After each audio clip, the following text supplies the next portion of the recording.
sort of do that verbally so that we can make sure that you know who we are. So I'm Joy Ting, and I'm the research enologist for the Winemakers Research Exchange. Phil, do you want to introduce yourself? Yeah, I'm Phil Ponton with Oakencroft Winery, and the winemaker at the moment. So Oakencroft's brand new now. This is Oakencroft take 2 for winemaking. So we're trying to do something a little different.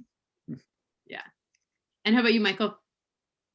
Hi everyone. I'm Michael Heny. I'm the winemaker at Michael Schaap's Wineworks, and I'll be showing a Morvedre Viognier Co-Fermentation trial we did this year today. Great. So we see lots of folks coming into the chat. Thank you so much for putting your name in there. Welcome to everybody. Like I said, we had a really great response to this particular workshop. So it's great to see everybody today. So as we've kind of already alluded to, today is all about co-fermentation. And I realize that we've done a number of co-fermentation trials in the past through the WRE, and most of you have probably also co-fermented some things. And so maybe just to get us started, if you've done co-fermentation before, maybe either you can write into the chat or you can unmute yourself. Choose one example of an interesting co-fermentation that you've done and tell us what were you trying to accomplish by doing co-fermentation as opposed to just doing like a regular blending. And maybe I'll throw this back as you guys are writing in the chat. Maybe I'll throw this back to Michael, and because I know you've done a fair number of co-fermentations in the past. So tell us about one co-fermentation you've done prior to this one and what you were hoping to accomplish. Sure. As some of you may know, I was a long-time winemaker at Horton Vineyards, where there were a number of Rhone red varietals grown in addition to Viognier. So through the years, I did lots of co-fermentation trials with different percentages of Viognier and Syrah to kind of see if that counterintuitive magic of getting darker color by adding Viognier skins into Syrah, as we anecdotally hear from the Northern Rhone, happens. And I never had that happen in my experience there, but I was equally interested in the aromas that co-pigmentation or co-fermentation kind of brings to the table, as well as the mouthfeel aspects. And on a practical side, we all know we're spending 50 to 100 liters per ton or more of Viognier juice kind of out to the field with pressing, because it's a difficult grapes to press. So I was also kind of curious in maybe a way to capture some of that juice, as well as some of the flavors, textures, and aromas that come along with the skins. Right. So we have a couple that have come into the chat too. Tim Gorman says that he's worked with Cab Franc and Viognier, again, for a similar reason, trying to sort of get that co-pigmentation to try to keep more of the color, and also for complexity and interest. So these are common reasons that we would do co-fermentation. Chelsea did Vidal Blanc and Concord. I actually got a chance to smell and taste that one. This one was somewhat practical because of the tonnages that were coming in, but also kind of to add a little bit to the Concord that, with that Vidal in terms of body. And I think it's some interest as well. Jake is writing, and then he's co-fermented some whole cluster Cab Franc with crushed Chambourcin, adding weight and tannin in a sort of a port style wine. So lots of kind of interesting conglomerations here. And so and thank you guys for sharing those things. When we think about co-fermentation, and we've got Vitor who's added Cab Sauv to Cab Franc for body and color, definitely. So sometimes we can offset the strengths or the weaknesses of one with the strengths of the other. We've got Gruner and Chardonnay. Okay. Floyd, why did you put those guys together?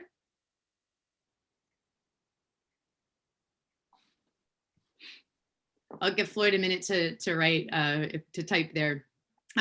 When we think about co-fermentation, we do this for a bunch of different reasons, many of which you guys have just sort of put into the chat and demonstrated for us. Sometimes we're trying to add aroma or flavor enhancement. And Floyd says, adding some spice to the blend, just sort of adding that flavor component.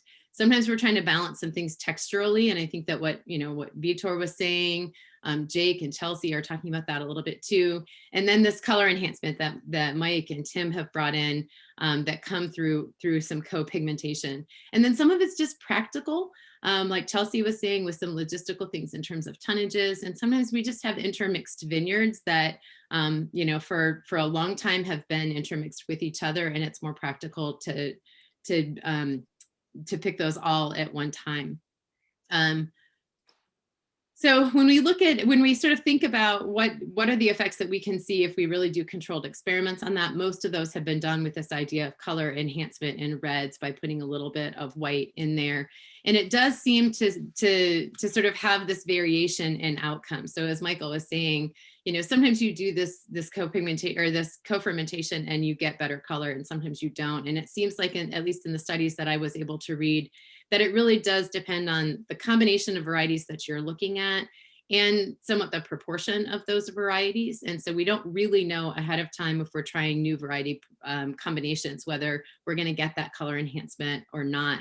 And then when we think about what that means for hybrids, particularly some of the things that we've seen with Chambourcin, it gets a little bit more complicated because of the role of sort of high protein content and higher pectin in the cell walls, in terms of whether we actually can add in some of that structural component that sometimes we're looking for. So we'll keep an eye on those things as we go through our experiments today.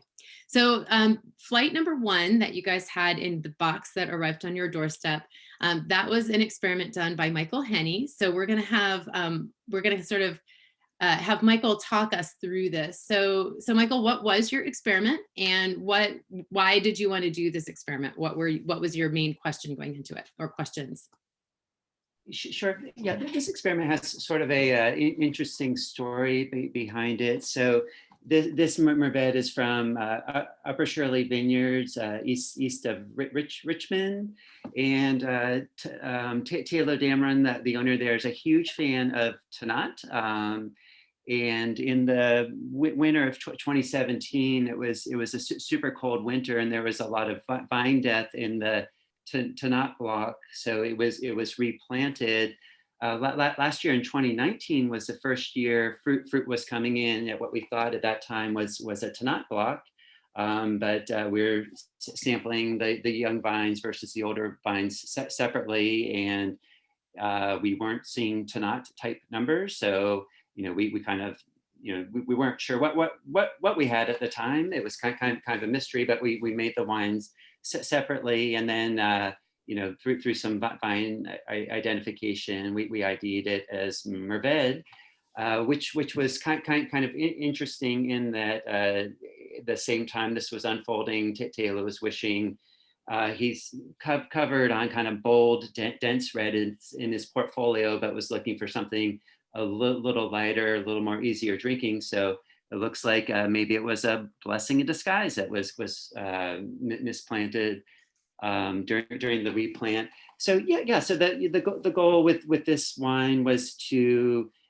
see how the Viognier kind of played with the Morvedre to bring some more aromatics. Really the goal here is to make a light, early to market, easy drinking red.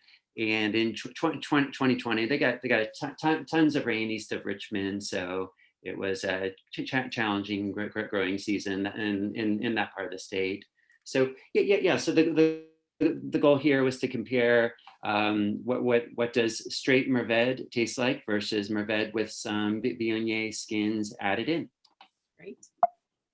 So I didn't really know very much. I haven't personally worked with Morvedre that I remember. I don't think I've worked with Morvedre at all. So I looked up a couple of things about it. It is the most planting of it, of course, is sort of in the southern part of France, in the Provence region. It's used both for red and for rosé, and along the Mediterranean coast of Spain. But we do see Morvedre also planted in California and in Australia, and apparently we do see it in a few places in Virginia. When I kind of looked up some of the characteristics of it, some of this comes from Jancis Robinson, and then some of this comes from Tony Wolf's grape growing guide, but the characteristics that are listed for it is that it's a late bud break kind of grape, which is nice in terms of staying away from frost, but also late ripening, which can be difficult. And if we have something shortening our growing season, it can be intensely colored and tannic and have some sort of potent or gamey flavors, which was Jancis Robinson's word for it. And but also just this observation that it tends towards reduction unless you kind of are careful with it during fermentation to stay away from those reductive odors. And then Tony brings up that in Virginia, most of the time it's used in blends in Syrah and Tannat and Norton. Michael, have you worked with Morvedre before, or was this your first experience with it? And how would you say, what observations would you make in terms of how it grows for Talo at Upper Shirley? Yeah. So I had extensive experience with it. There were 3 acres at Horton Vineyards, and we definitely never saw anything on the intensely colored or tannic side. So I'd say with Morvedre, I always had a beautiful scent to it. It was great for rosé or just a light, easy drinking red.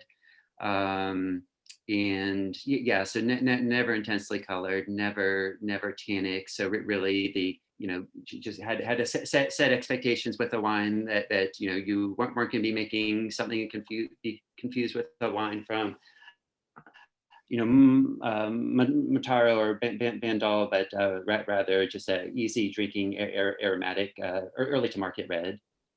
So that's probably one of those where our Virginia experience is very different from what's happening in Spain, for sure. So Mike, tell us about, so we know kind of what your experiment was and why you did it. Tell us how you set that up. And I do have kind of a little graphic to go with it, but you go ahead and tell us how you set it up. Those of you that are interested in like the nitty gritty of like, what was the ad rate for this or that, at the end of the session today, I'll put the report into the chat so that you have access to all of that all of those details as well. Sure. So first of all, so there's definitely a timing aspect to something like this, where we want to do a co-pigmentation. So how it played out this season is we harvested the grapes on September 17th, and then the next day on the 18th they were processed. So they were processed into two different bins. And at that point, I wanted to do the trial, but I wasn't sure how the Viognier was going to play out. And it did end up that we had a Viognier pick come in, so there was the opportunity to do it. Now, the ad was made much later in the process that I would have liked. Ideally, I would have liked it, right from the get-go, or maybe after the lag phase in the fermentation has kicked in a bit. We weren't, just because of timing, we weren't able to make this ad until the 23rd, so day 5 or 6. So the fermentation was, I don't know, 80% or so through at that point. But I was happy to get it in when there was some heat to, I'd say, kind of extract some of the flavors and textures from the grapes. And because the ad went in so late, we left on the skins a few days longer, just so it would have some time to be in there together. So probably would have pressed this 2, 3, or 4 days earlier had not the ad been made so late, just because of timing. And then after that we pressed it off, settled it, and then racked into barrel at that point. Okay. Great.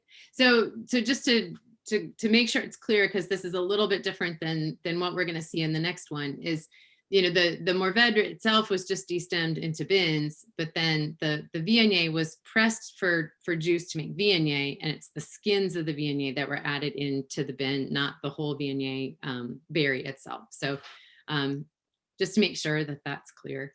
So before we get into looking at the chemistry and the tasting of these, let me tell you which wine is which in terms of what you have in front of you. I will go ahead and read off these numbers just in case somebody's on a tiny little screen and can't see all these little numbers. So if you're in group 1, wines 437 and 919 were both control, or just Morvedre, and wine 848 was the co-fermentation. If you're in group 2, wine 072 was control, and wines 370 and 853 were co-ferments. You're in group 3, wines 506 and 719 were control. Wine 214 was the co-ferment. And if you're in group 4, wine 469 is control, and wines 257 and 101 were co-ferment. So if you, hopefully you either could see that or hear that. If you do need something repeated, maybe put it into the chat, and I'll try to come back to that in just a minute. So let's look first at the chemistry, but then we're going to talk about what your sensory impressions are for these wines. So everything came from the same grapes, and as Michael was saying, the fermentation itself went fairly normally. The skins were added, as Michael said, on the 23rd. So you can see that most of the Brix depletion had occurred, but there was still a little bit of Brix depletion left there. And then you can see here how they left those on the skins for a few days. And as Michael said, at the time of skins addition, there was some nice heat in that co-fermentation. And so there's some reason to think that we might have some nice addition there. The other thing we want to notice here is that when those skins were added, it didn't seem to affect the fermentation very much in terms of its kinetics. And so if we see differences in the aromatics, it's likely due to the Viognier, not due to other differences in fermentation. One of the things that Michael brought up earlier was just looking at this idea of yield. Can we get a little bit more juice coming out of the Viognier if we get it all nice and fermented down and get it out of those skins a little bit easier? And Michael did an experiment last year with Chambourcin and Viognier skins, and we did see kind of an increase in the yield there. Unfortunately, this year we didn't necessarily see that when we do all the calculation down to yield in liters per ton. It doesn't look like the co-fermentation gave any more liters per ton than the Morvedre alone did. This one was a little bit smaller add. So last year's was 20%, and this one was at 10% by weight. And so there may just be a proportional effect there as well. And then when we look at the finished wine chemistry, because of the size of the tea bin, Michael was able to get 2 barrels out of each fermentation. So we did take chemistry on each of those barrels. So it's not a true replicate in the sense that we only had 1 fermentation of Morvedre and 1 fermentation of the co-fermentation, but it does help us to see if some of the differences are due just to sort of being in a barrel during malolactic, or if it's probably due to something that happened in the fermentation. So when we look at these numbers, a couple of things jump out for me. It does look like the co-fermentation caused there's an increase in pH in the co-fermented wine. We also see an increase in potassium level in that co-fermented wine. That makes sense if we're adding skins to the wine, remembering that the potassium is found in the skins. The potassium is going to interact with some tartaric acid, which is going to probably increase the pH a little bit. So that's kind of an expected effect of adding skins in. We also sort of see this increase in lactic acid. Probably that's because some malic acid came over with the Viognier skins. If malic acid is sort of localized, it's sort of in that pulpy region around the seeds. And so maybe those were kind of stuck in with the skins as they went in, and we had a little bit more malic come in that way. So those are the things that kind of jump out to me in terms of the chemistry. So it does seem like we shifted the chemistry a little bit that way. I'm not sure that's a direction we sort of are wanting to shift, but it doesn't look like it's a very drastic shift either. So there's not a huge price to pay in that regard. When we look at color intensity, again, that's one of those ideas that maybe we can get a little bit better color fixation by bringing in some cofactors. We need to say one thing about barrel number 2 of the co-fermentation here. There wasn't quite enough wine to go into that barrel, and it got topped with a little tannat. So I'm guessing that the increase in color that we see in barrel 2, it's really due to a little bit of tannat going a long way in a light colored wine. If we just look at the other 3 barrels, there doesn't seem to be a very big difference in terms of color with these different wines. We did run some basic phenolics. Yeah. This is Bruce Hawkins. Can I ask a question? Yeah, of course. Oh, I see. Well, you anticipated part of my question, but back to the slide that you have up on the color, did you adjust the pHs of those wines before you ran the colors? I don't think so, Michael. These were basically, the pH was the same for, I'm sorry, the pH was— That would be a confounding factor. What was found here, the pH was not adjusted between here and there. So we did have a higher pH in the co-fermented wine. Which would affect that slide. Well, it would affect the slide. I think for us, it's an issue of, do we have a measurable difference in color? But of course, color can be affected by the pH. It can also be affected by SO2. In this case, the SO2s were relatively consistent. So we do check for that. Yeah, good, thank you. Yep. And so you measured, I was going to ask you if you measured co-pigmented anthocyanins or polymeric pigments and cofactors. Yes. And so I see you have measured some of that. Yeah, so we're not really able to measure too much of the cofactors. And for whatever reason, ETS right now is not running their full phenolic panels. They're only running their rapid panels. So this is the amount of phenolics that we were able to get with the rapids. So we can see we have kind of a little bit more, a slightly higher anthocyanin, but it's not really a notably big difference. Our polymerics look exactly the same. And we do have a little bit less tannin in the co-fermentation than we did in the Morvedre itself.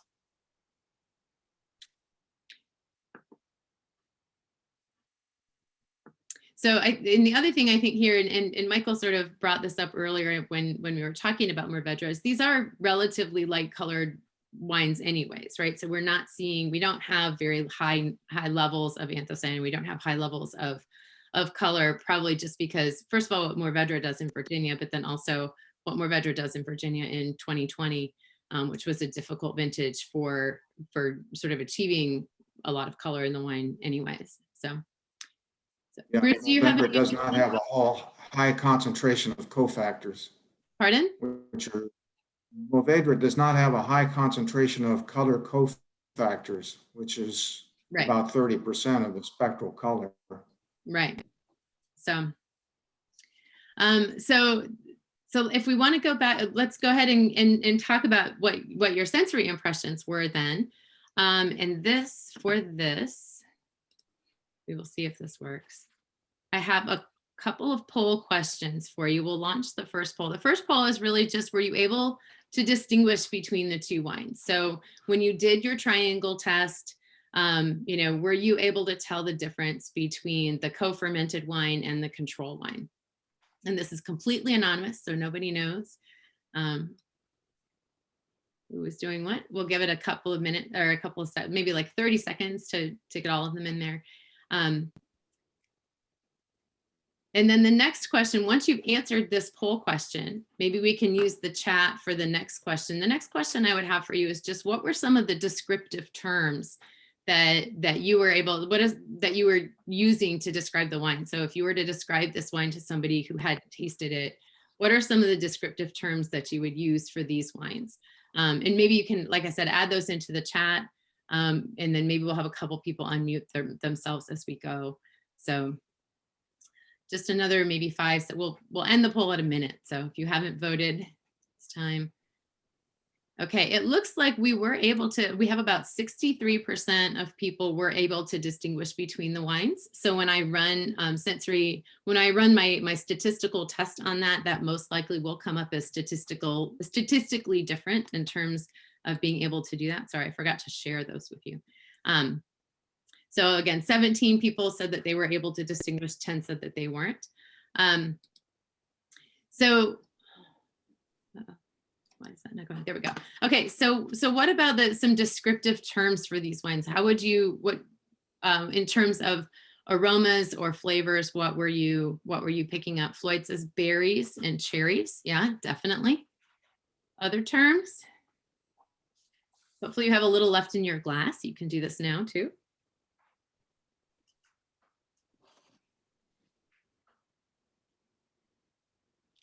Spicy, Rick. Yeah, definitely. I feel like spice was like the first thing that I thought of too. Nate saying delicate red fruits, nice, interesting spice quality. Anise, yeah.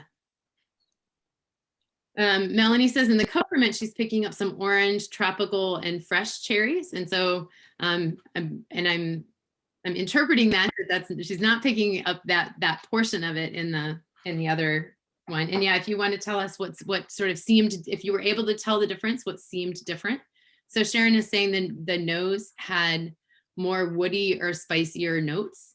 Sharon, was that in the co-ferment or in the Morvedre itself?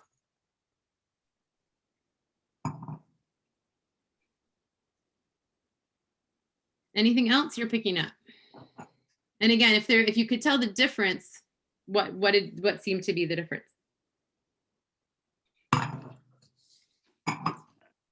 Oh, that was Shy. Okay, so that was really Shy, not Sharon. He felt like the co-ferment had more woody or spicy notes. Rob is saying the co-ferment had a hint of that Viognier light fruit notes, not present in the control, and it countered the spice from the control nicely. So maybe getting to a little bit different balance there. Melanie's saying that the control has darker fruit, more tannin and structure, and a little bit of hairspray reduction. Yeah, I know what you mean, that kind of little note that we remember from spraying our hair. The co-ferment super bright and clean, and then Chelsea for the control had was warmer or richer, and a little bit more structured tannin. And that would be more sort of in keeping with the red wine. More floral notes in the co-ferment. So we sort of are kind of getting that sort of darker, spicier, redder on one side, and a little bit of lift from that Viognier on the other side. So let's go back. I have two more poll questions. We'll see how these do. Figure out how to do these. Okay, so I have two other poll questions for this one as well. When we think about the winemaking goal that Michael had for this, of sort of being able to have this lighter bodied, earlier drinking, early bottling, early drinking red wine, which of these do you feel like best met that goal? And then which one do you prefer? Regardless of the goal itself, do you prefer one of those wines over the other? Okay, yeah, so we have a couple other notes that have come in here, that the control seemed a little bit sharper or leaner, but still with some nice spice. And then also the co-ferment had less pyrazine perception in it. So, so Michael, while we're sort of having the poll run here, what do you think in terms of this wine? Which one of these do you think best met your winemaking goal in kind of trying to develop this particular line in the line of wines for Upper Shirley? Yeah, I like the co-ferment because I think that there is a Viognier aspect there, particularly on the nose, a bit on the mouth feel, comes off a little bit sort of softer and rounder to me. So I just think it's kind of cool. It's a red wine with a little bit of Viognier scent to it, which is, you know, very much in line with this kind of lighter, earlier drinking style that they're going to make. Of course, we're going to disappoint everyone. I see it about split, that some people prefer the straight Morvedre, some people prefer the co-ferment. Well, we're going to blend the two together, so everyone's going to be disappointed. But yeah. So these right? ones. Sorry, once more. Everyone's going to be happy. You get the best of. Everyone's going to be happy. Yeah. Yeah, and we are trying, you know, the neutral barrels. We've got a little bit of newer oak in the mix. So this maybe isn't quite representative of what the final wine will be, but I think is able to show the difference between kind of what Viognier can bring to the table in this context. So what about for next year? Do you feel like you'll continue to try to, I mean, there's obviously logistical questions to kind of getting the co-fermentation to work. Do you feel like you'll continue to try to co-ferment this in, or is there the next step for this for you in sort of developing this wine? Yeah. In that? Yeah, honestly, I like a bit more color to this wine. So, you know, I think the co-fermentation in hindsight, that would make more sense would be to toss some tannat in, or something to bring a little more color and structure to the wine. So, you know, I think in a riper vintage, Viognier would be interesting, and perhaps in a leaner vintage, we might look at some tannat in the mix. And fortunately, those are both options from this vineyard. Yeah, great. Okay. Okay, so before we sort of shift to flight number 2, does anybody else have any questions or comments or observations about this particular wine? And maybe as we're making that transition, if anyone has, okay, so if we look let's look first at our poll results here. So we had about 66% of the people felt like this maybe achieved that winemaking goal better than the co-ferment achieved the winemaking goal more than the Morvedre did. But in terms of preference, as you pointed out, Michael, it seems like it's pretty split, whether that's just the wine on its own, which one people preferred. So, okay, so let me take that, and then we'll go ahead and make the transition. Unless there's any other questions or comments for Michael, he'll stick around through the rest of the session. So if anything else comes up, you can come back in there too. Yeah. Okay, so as we make the transition, then maybe go ahead and get your glasses for the next flight ready. As you guys are doing that, I'm actually going to go ahead and drop the reports into the chat briefly here so that you have those in case you want any of the details for these experiments. Let's see if that works.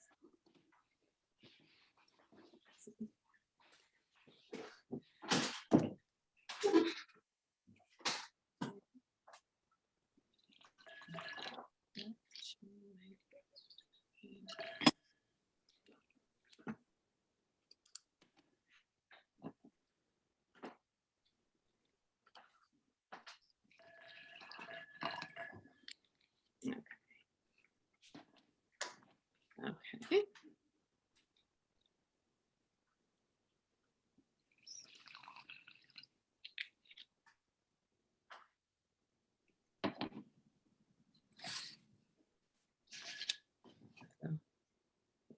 Sorry, folks, I'm having a bit of technical difficulties. We'll get there. Let's see.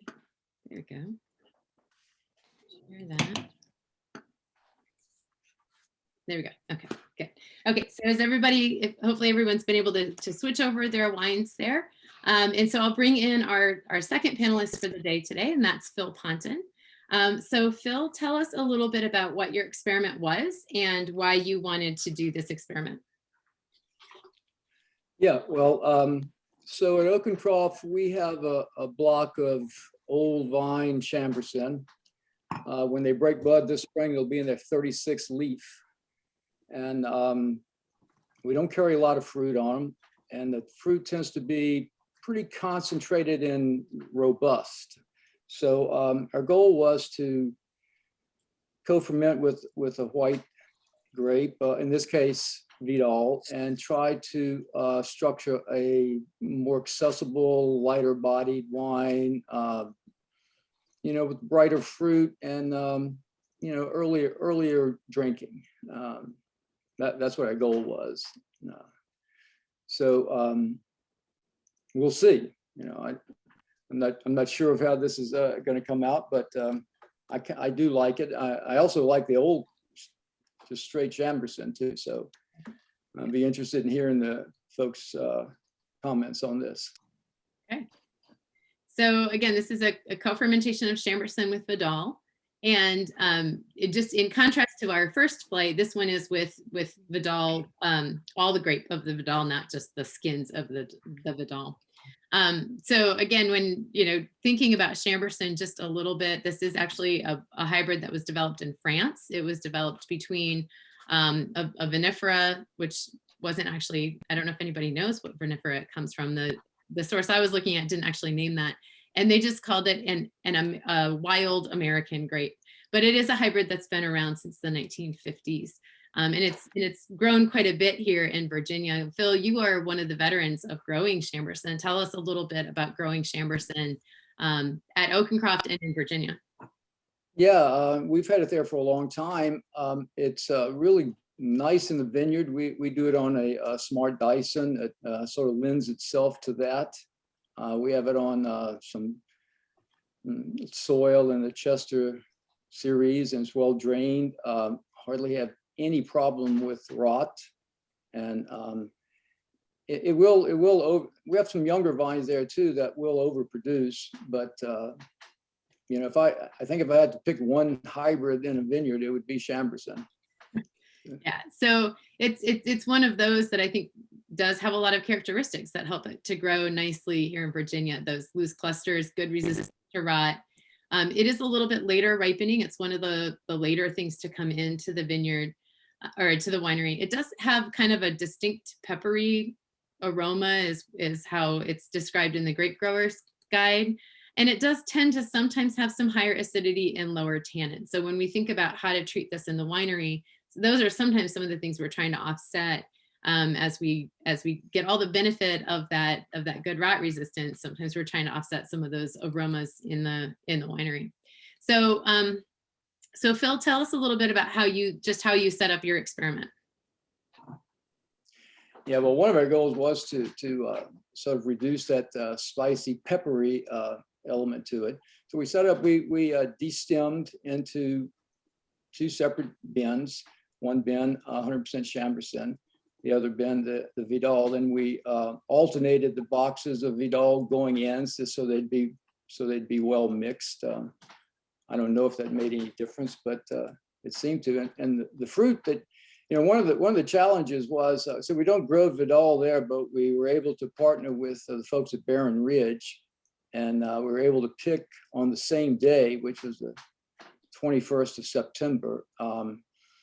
You know, it was really good working with them. We got really good fruit. But both varieties came in with, you know, no rot, so there was no sorting to be done, which is a good thing because I don't have a sorting table.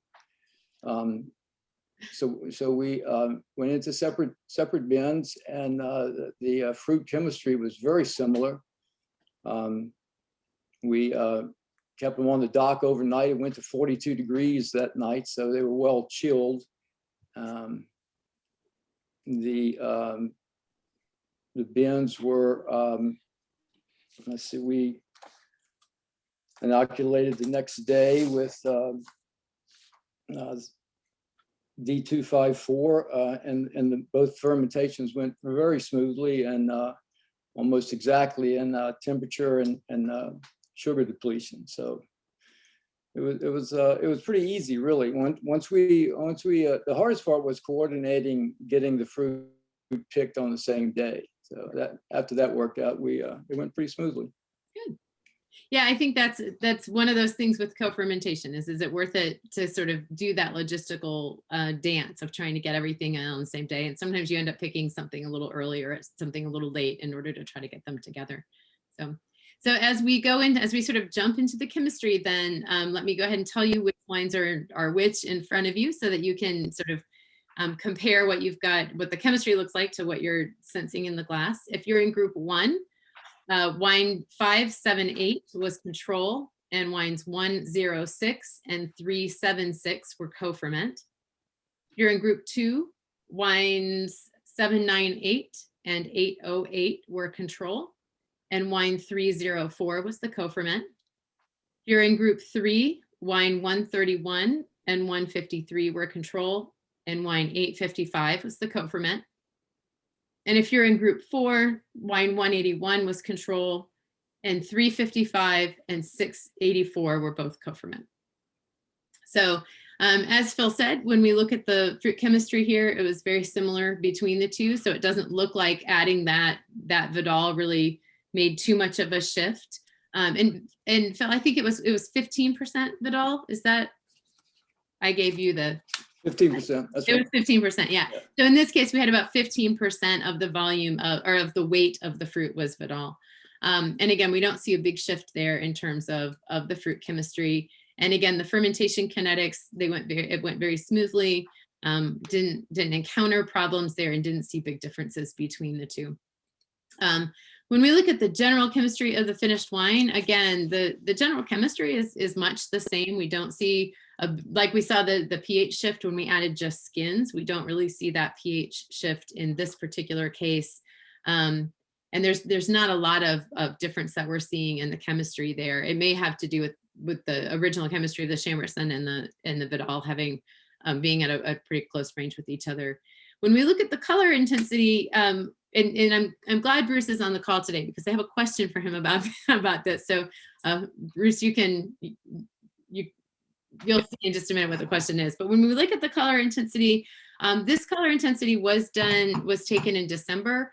The SO2 was the same for the two. It was, I think one was measuring at 22 and one was measuring at 23. So we didn't have a big difference in SO2 rate, and the pH, as we can see, is the same between the two. At the time, the color intensity measured out to be much higher in the Chambourcin only versus the Chambourcin Vidal co-ferment. And again, Chambourcin's a pretty darkly colored wine, and as Phil said, the Chambourcin at Oakencroft does give a nice concentrated Chambourcin too. So usually it does come out to be pretty darkly colored. But then when we ran the phenolics, when the phenolics came back 1 month later, and we ran the phenolics a month later, and it looks like our sort of counterintuitively, our co-fermentation has a higher number of anthocyanins than our Chambourcin only does. Even though we have, roughly the same amount of tannin and everything else. And I really haven't been able to puzzle through an explanation on this, and not to put you on the spot, Bruce, but I wonder if you have any insight into what might be happening there. I think you're muted. There you go. You're asking me with regard to the color, or you're asking in regard to the anthocyanin concentration? So I guess the question would be the anthocyanin concentration being higher in the Chambourcin Vidal co-ferment, when we see that the color is really notably higher in the Chambourcin. Yeah, well, they're measuring. Now, this was done by ETS using their chromatographic. How do they do this? Not HPLC analysis, right? I'm not sure with the rapid which one they do. So yeah, it's probably spectrophotometric, and so therefore the accuracy, it's not going to measure all the anthocyanins and all of the polymerics. So that's one explanation right there. Okay. That's probably the simplest justification. I don't know what the precision or accuracy of this is as well. So while those numbers look quite different, how different they really are is speculative. Yeah, I can look into that before we put the full report through. So yeah, so I mean, at this point, I guess the question. It is safe to say that there's not always a direct positive correlation between the spectral color, that is to say the visual color, and either the anthocyanin content or the polymeric and tannin anthocyanin content. So this might because be of where we see an example of that too. So yeah. I mean, I feel like, so thank you, Bruce, for piping in on there. I didn't mean to put you on the spot, and I will look those things up before the report comes out in terms of how we're measuring, what's actually getting measured in that number, that total number, and see if we can delve into that just a little bit more before we put that report out. But so my next question for yeah, you, usually in the okay, spectral photometric analysis, there's you also measure some proteins, and they have to factor that out. So this could be pretty broad estimation. I don't know. Right. Well, we'll dig into that a little bit. Well, thank you, Bruce. I appreciate that. I appreciate the results. So I guess the first question would be, do you all see a difference in color between these two wines? Is that a color difference that's perceptible for you, or is it something that, because there's enough color in there to begin with, it doesn't seem to be too stark? So maybe I don't have a poll question for that. I can't start the poll. Let me go ahead and.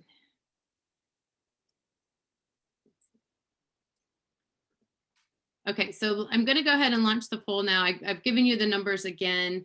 So let's go ahead and talk about what your sensory impressions of these wines would be. The first one, of course, would be to see if you could distinguish between the two.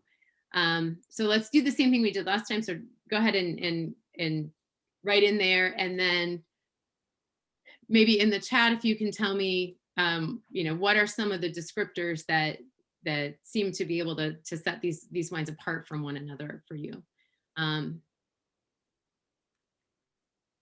we may have some disagreement about that color as to whether we can see the difference or not.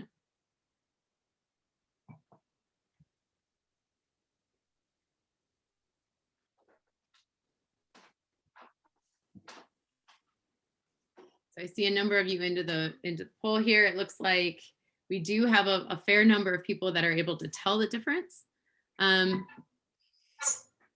Sharon thinks that the control was darker. Mike does see the difference in the color. What about descriptors for these wines? If you were to describe these wines to somebody that didn't have them in front of them, what are some of the descriptors that you would give?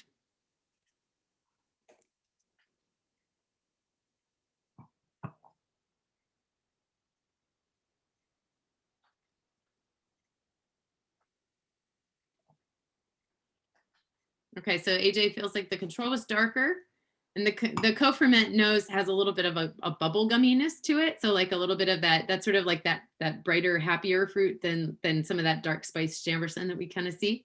Floyd feels like they're jammy. And again, I feel like that comes into those old Chambourcin vines. I had the opportunity to work with the Oakencroft Chambourcin when I was at Wineworks, and Mike's worked with it as well when he was in the last couple of years. And I would say of the Chambourcins that came into the winery, the Oakencroft in particular really was very concentrated and did have kind of a jammy aspect to it sometimes. Cedar and dark cherry in the co-ferment, and then a little bit of banana peel in the control. The banana esters can sometimes come out, so that's not uncommon. Dark cherry fruit in the control, and again, I think we definitely get that cherry in there. Mike feels like the co-ferment has diminished spicy or peppery, so sort of one of the ideas here was to kind of move that Chambourcin into being a little bit less Chambourcin-y than itself. And that to me, Mike, sounds like what your note is saying is that it has a little bit of that less funky flavors, and it makes kind of a nice wine that's not as Chambourcin-y as Chambourcin can be sometimes. Rob feels like the co-ferment has a cleaner finish, and that maybe goes back to that kind of funkiness that full Chambourcin can give us. No lingering sour note, and then some rich currant is rich and has some currant in the control. The co-ferment was a little reduced. Yeah, so some of that is just, as Tim points out, just sort of swirling in the glass there to get anything that's been happening just by being in the bottle for a little bit to blow off. And then, so it shows fruit rather than spice in the control. Tim, is that the co-ferment shows the fruit, or the co-ferment has the spice? Sorry, as we're waiting for that answer, let's go ahead and close our poll here. It looks like 67% were able to tell the difference between these wines. And so these as we were saying at the beginning of our time together, that they didn't seem like they were super different from each other, but when you had them side by side, we were still statistically able to tell the difference there. So some of this might be sort of part of that fine tuning of the winemaking tool belt, rather than kind of if we had maybe had a 20% or a 25% co-ferment, we might have had a little bit more of that aspect, but it still is showing a significant difference there. So, and Tim does say, yes, so the co-ferment shows more fruit. So I think that goes along then with what some of our other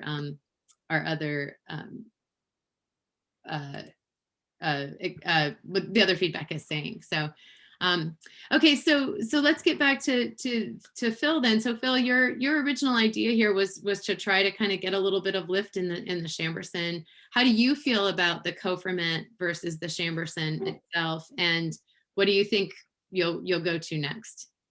I think I think it succeeded in, you know, lessening that peppery aspect of Chambourcin. And I think we'll probably continue with it in the future. We'll work with it some more and see if we can continue to make that sort of lighter style, brighter fruit in the wine. Yeah. Maybe with a little more, you know, maybe more than 15%, or maybe even, you know, we talked about a little bit, maybe some whole cluster fermentation. I don't know. We'll see. We'll continue to work with it. I kind of like doing it. So Those sound like we really got a lot of great Chambourcin. experiments for next year. What's that? I said those sound like great experiments for next year. I think you just signed Oh, up. well, maybe. Well, I'll come back to you in June and we can talk about it. So, Okay. yeah. So I did go ahead and launch this other poll to see what you all thought about this. Which one do you think best fits the winemaking goal, and which one do you prefer of the two? So, and it does look like as things are coming in here, it looks like that co-ferment seems to be achieving that goal of kind of trying to get to a little bit lighter style with a little bit less just Chambourcin note to it. And it does seem like people prefer the co-ferment over the Chambourcin. So seems like a successful trial in that regard. So great. Okay, so I think you know, we did have, well, I'm gonna skip over this summary because I can just put this in a note later. So as we're getting close on time, I do want to make sure that we honor your time and kind of stick to an hour. So our sensory sessions at this point, because we're doing them so often and because you all are sort of sitting in the middle of your workplace, we will try to keep these to an hour in the future. So before we go though, I want to make sure that we make sure to thank the Virginia Wine Board, who provides the funding for the Winemakers Research Exchange. We want to make sure to thank Michael Heny and Michael Schaap's Wineworks, as well as Phil Patton and Oakencroft Vineyards for doing their experiments today. And I want to make sure to thank each one of you as well for adding to our sensory data, for sort of adding into that part of it, which will become part of the report that will come out, and also for participating today. It is really amazing to me how many of you are willing to do this time and time again. So thank you so much for continuing to support the WRE and to continuing to sort of add your great ideas to what we can do in terms of our experiments as well. So I'm going to go ahead